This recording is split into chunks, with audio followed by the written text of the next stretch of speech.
पाकिस्तान को इंडिया क्यों समझ रहा है कि मशरकी फ्रंट के ऊपर उनको चैलेंज है। उन्होंने ये बात कही भी कि पाकिस्तान इकॉनमी के हवाले से, दीगर हवालों से क्राइसिस का शिकार है, अनरेस्ट है, पॉलिटिकल जो अदम इस्तेहकाम है, वो सब कुछ है। लेकिन श्रीलंका, इंडोनेशिया, ये इसके जो दौरे हैं आर्मी चीफ के, वो क्यों उनके लिए मसला बने हुए हैं इस वक्त?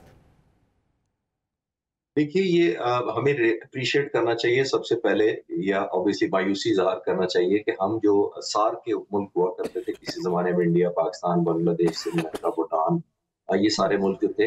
हम दुनिया का आज भी 22% हैं ऑलमोस्ट। और अनफॉर्चुनेटली ये सबसे डिसइंटीग्रेटेड रीजन अगर कहा जाए तो हमारा बनता है, जहाँ 22% पॉपुलेशन दुनिया की रहती है, ऑलमोस्ट 1/4 है हम। और आपस में जो हम ट्रेड करते हैं वो सिर्फ 5% करते हैं सारे मुल्क मिलकर।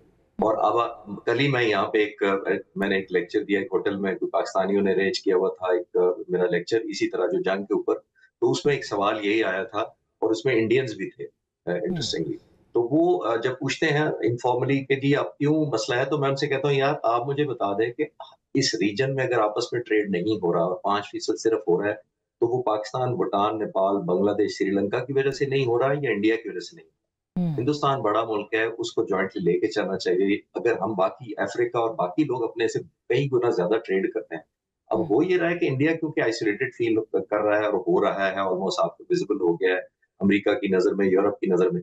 और हमारे लिए हम तो मोस्ट रेलिवेंट, मैं पिछले दिनों जब कॉन्फ्लिक्ट हुआ था उस जमाने में भी अर्ज कर रहा था कि हम तो रेलिवेंट या लेस रेलिवेंट या इररेलेवेंट होते होते हम सबसे ज्यादा रेलिवेंट हो गए इस रीजन में। अब दुनिया आपसे बात करना चाहती है। एंड द रीजन ये नहीं है कि मैं हमेशा से ये कह रहा हूँ कि हमने अर्न किया है, पाकिस्तानी अवाम ने ये पोजीशन, अपनी जो इस वक्त हमारा स्टेटस है रेलिवेंट होने का, हमने अर्न किया है। आर्म फोर्सेस ने, पाकिस्तान एयरफोर्स ने ये अर्न किया है। जब अर्न किया है, बिकॉज विक्ट्री हैज वैल्यू।